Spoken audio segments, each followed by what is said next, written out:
Liverpool. Liverpool borg var lengi mikil umskipunarhöfn og fór stór hluti varnings til Evrópu þar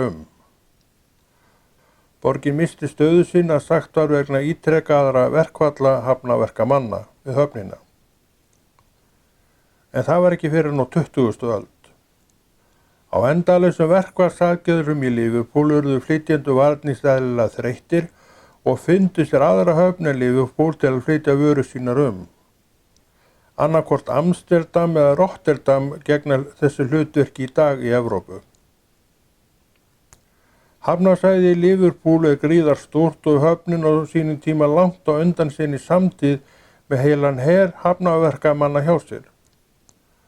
Þó í dag séu þar ekki mikið lestanir og losanir flutningaskipa gegndu öðru máli árum áður. Samt koma flutningaskip þar enn við, en ekki mörg. Allt aðvarandi til fólks og ábendingar að stundum þurfi að hugsa mál lengra en bara til eigin krafna og aðferðafræði til að ná sínu fram. Meira í pípunum en bara ég og mitt. Sennilegt að álfélagi sem verið hefur í Straumsvík í áratugi slökkvi senn á kerunum og fari. Þá munu starfsmenn missa atvinnu sína og engum blöðum að fletta að gerist. Að mörgu þarf að huga og margra spurninga að spyrja. Liverpool borg 5. stærsta borg í Englandi með 471.000 íbúa 2019. Borgin liggur meðfram ánni Mersey og stofnuð 1207. Hún í dag helst þekkt fyrir að vera heimaborg Bítlana. Sögulegi staðir í miðborginni á heimsminjaskrá sem og líklega merkir að ekki megi hrófla við neinu þar. Siglingar frá Liverpool til Vesturheims fóru mjög að dafna á 17. öld. Fyrsta skipi sem kom til hafnar í Liverpool frá Ameríku skeiði 1648 og upp af skipaferða þarna á milli. Flutningur einkum fatnaður kol og salt. Tilbaka komu skipin með sykur og tóbak og var sykurhreinsaður í Liverpool og opnuðu fyrstu sykurhreinsunna fyrirtækin 1670. Skip frá Liverpool voru nýtt kringu þrælaverslunina og í fyrsta skipti gert árið 1699. Fyrsta þrælaskipið heitir Liverpool Merchant. Sigldi það til Barbados með 220 afríska þræla. 1715 höfn tekin í notkun í Liverpool og svo fyrsta sinna tegundar í heiminum.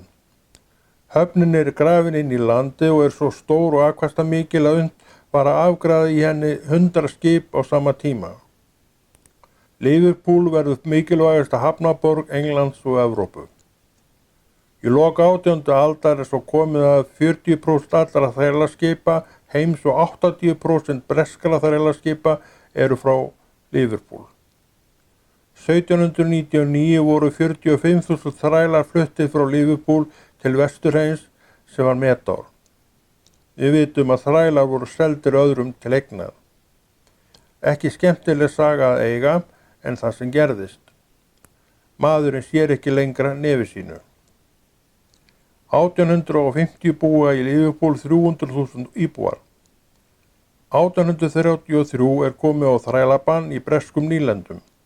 Samt hélt íbúum áfram að fjölga og svo komið 1850 að Liverpool orðin næststærsta borg Englands á eftir London. Albert Dock. Albert Dock höfn í Liverpool. Svæði gert og tekið í notkun 1846 og pakkhússonu komið fyrir fastu bryggjurnar að skip sem þangað komu gátu farið með varning sinn beint inn í þau sem hlýtur að hafa verið verulegt hagræði. 1848 eru settir þar upp fyrstu vökvastýrðu kranarnir í heiminum. Pakkhúsin eru þarna ennþá. Þeim hefur verið breytt í söfn, verslanir og matsölustaði. Af söfnum pakkhúsanna má nefna Sjóminjasafnið, Þrælasafnið, Tate Liverpool og Bítlasafnið. Albert Dock er í dag á heimsminjaskrá UNESCO. Framan við öll þessi söfn rennur áin Mersey til sjávar. Liverpool er meðal þekktustu tónlistarborga heims. Samanlagt hafa 56 tónlistarmenn þaðan gert lög sem komist hafa í efstu sæti vinsældarlistana. Fleiri en nokkur borg í heimi fær státa af. Fyrstur í þeirri röð er gerjandi Peacemakers. Lögin eru 3 frá sveitinni. How do you do it? I like it. You will never walk alone. Hvenær þessi lög komust í toppsæti segir ekkert en bandið gerjandi Peacemakers er stofnað 1960. Þeir höfðu sama umboðsmann og Bítlarnir, Brian Epstein, og svo höfðinginn George Martin upptökur. Bretar eru afskaplega lagvist og söngelt fólk.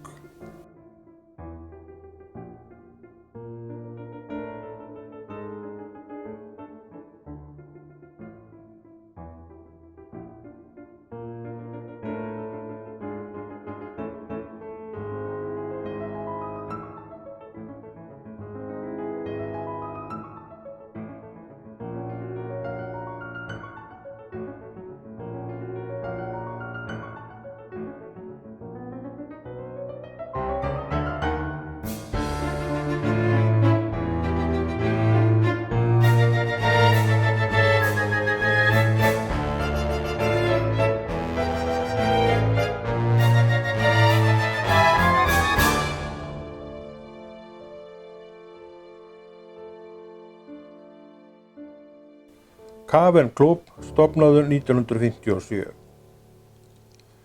Hver hefur ekki heyrt Cavern Club og veit ekki að sé staðsettur í Liverpool og sé nátengdur Bítlunum og að í þeirri borg séu þeir fæddir og aldir upp. Hvort menn þekki sögu Cavern Club er annað mál. Og hvað er Cavern Club? Klúbbur sem stofnaður var 16. janúar 1957 af manni að nafni Alan Sidner. Klúbbur sem gekk mikið út á það að spila hjá sér lifandi músík, gefa mönnum kost á að fá sér hvort sem var bjór eða vín og eða hvað annað sem menn vildu á drykkjarföngum ásamt að fá sér að borða. Væru menn á þeim buxunum. Meginmarkmið Cavern Club til að byrja með að minnsta kosti er að láta skiplihljóminn óma þar salarkynni og ástæða þess að eigandi staðarins áðurnefndur Alan Sidner tekur ástfóstri við skipli stefnuna á meðan hann endurvaldist í París. Skipli tónlist er blanda poppi, bluesi og jazzi. Staðsetning Cavern Club er neðanjarðar og það er í gömlu loftvarnarbyrgi frá stríðsárunum 1939-1945. Búast má við að nokkur svona loftvarnarbyrgi séu til í Liverpool borg en er samt sagt óábyrgt. Liverpool varð fyrir talsverðum skemmdum af loftárásum Þjóðverja. Fljótlega eftir opnunina verða í Liverpool til skiplibönd. Eftir á að hyggja er fræga skiplibanda í Liverpool hljómsveitin The Quarrymen sem John Lennon stofnar á þess kannski að ná miklum árangri með sitt band. The Quarrymen gáfu ekkert efni út eftir sig en einhverjar lélegar upptökur til frá þessum tíma með þeim sem þeir tóku upp fyrir líklega mest sjálfa sig. Frægðin í kringum The Quarrymen verður til eftir sprenginguna sem kringum Beatles varð 1963. Fljótlega eftir að það allt tókst og ljóst að var meira en bóla, fara menn að grafa upp sögu þessara einstaklinga. Þá kemur þetta nafn The Quarrymen fram og í ljós að Paul McCartney var það liðsmaður og George Harrison einnig. Sagan á bakvið Ringo Starr hefst ekki fyrr en með fyrstu breiðskífu til Beatles, Please Please Me 1963. Samt var hann þarna, bara með öðru bandi. Te Quareman spilaði í Cavern Club í fyrsta skipti 7. ágúst 1957 og ljóst að eru með fyrstu hljómsveitum til að koma þar fram. Eftir eitt skiplilag segir sagan að Lennon og félagar í Te Quareman taki söng Elvis Presley Don't Be Creole og að stofnandi klúbbsins Alan Sidner hafi gengið til Lennons og beðið hann að hætta öllu rokki og róli. Við þessu var orðið því næst Te Quareman koma fram á Cavern Club dagsetningin 24. janúar 1958 með þá líklega eintóma skifle söngva. Rock og roll tónlistin verulega ólík skiflegi stílnum sem eigendur Cavern Club vilja einblína á í stað rocksins og hafa fullt leyfi til sem eigendur rekstursins. Bítlaæði var gengið í garð spiluðu þar fjölmargar hljómsveitir og hljómsveitin sem fyrst reið á vaðið í Cavern Club The Hollies. Aðra hljómsveitir fylgdu í kjölfarið sem síðar öðlast heimsfrægð. Þar má nefna til Yardbirds, Eric Clapton var þar tíma og kannski með þarna í Cavern Club, Elton John, The Kings og The Rolling Stones spiluðu allir á Cavern Club. Þegar þessar hljómsveitir öðlast heimsfrægð hætta þær að spila á Cavern Club og hófa að spila annar staðar og fer verulega að draga úr aðsókninu í klubbinn sem geldur fyrir með gjaldþroti. Ástæðan fyrir því að menn spili ekki lengur þar má eflaust rekja til smæðar hans og þess sannleika staðan sem uppi hjá þessum heimsfrægu hljómsveitum allur grúinn sem vill koma á tónleika hjá þeim. Allt slíkt kallar á meira rými og betra aðgengi en Cavern Club fær boðið upp á. 1965 verður klúbbur þessi í Liverpool gjaldþrota og skipti nokkrum sinnum eigendur til ársins 1973. Var honum þó lokað fyrir fullt og allt. Síðasta hljómsveitin til að spila þar hljómsveitin Focus frá Hollandi. 1984 Cavern Club stofnaður á ný. Þar sem gamla staðsetningin var ekki lengur aðgengileg var fundinn staður gegnt gamla staðnum við Matte Street og fekk nýji staðurinn að halda götunúmeri hins eða Matte Street 10. Þó ekki sé nýji staðurinn öllu leyti eins og svo gamli margt líkt með þeim. Til að mynda voru 15.000 múrsteinar úr gamla Cavern Club fluttir yfir götuna til að nota í hina bygginguna. Staðurinn grafinn djúpt niður í jörðina og þurfa gestir klúbbsins að ganga niður allmargar tröppur áður en salarkynnin blasa við þeim, svo sem hugguleg og loftgóð. Maðurinn sem formlega opnaði staðinn þá leikmaður í Liverpool-liðsins, hann nefnir Tommy Smith. 1989 Cavern Club aftur orðin gjaldþrota og sagt hana að efnahagskreppan í borginni hafi verið hörð og lagt hann að velli.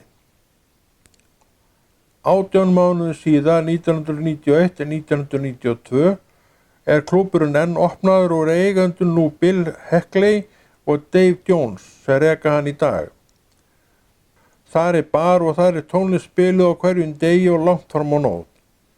Ferðamenn streyma þangað til að sjá með eigin augum og upplifa tilfinninguna að vera þar sem TB-allir spiluðu upphaflega, jafnir þó búið sig að færa klúbbinn yfir götuna.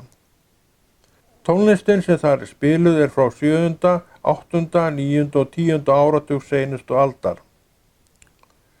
14. desember 1909 kom sér Paul McCartney þar við og hélt tónleika sem voru hans síðustu á 20. öld. Staðan í dag hjá Cavern Club sem árabil hefur dregið að sér 800.000 gesti á ári á í vanda eins og margir aðrir álíka staðir vegna COVID-19 heimsfaraldurs. Öll innkoma klúbbsins hefur stórum dregið saman og hann þegar sagt upp hluta starfsmanna sinna. Haldi áfram sem horfir blasir ekkert nema lokun Cavern Club við.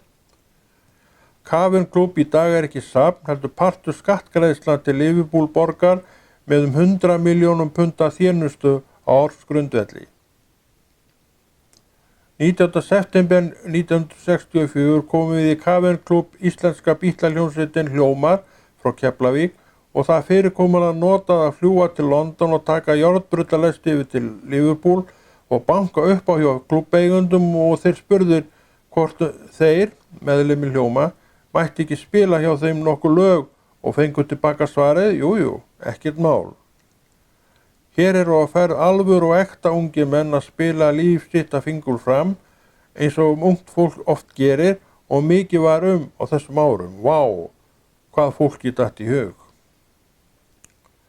Sama samsetning af hljómum kom í Cavern Club aftur í byrjun júní 2008 og lék fyrir gesti sem reyndist til helminga vera englendinga og íslendinga. Uppákoman í Liverpool slá lokatón einnar merkilegustu hljómsveitar Íslands.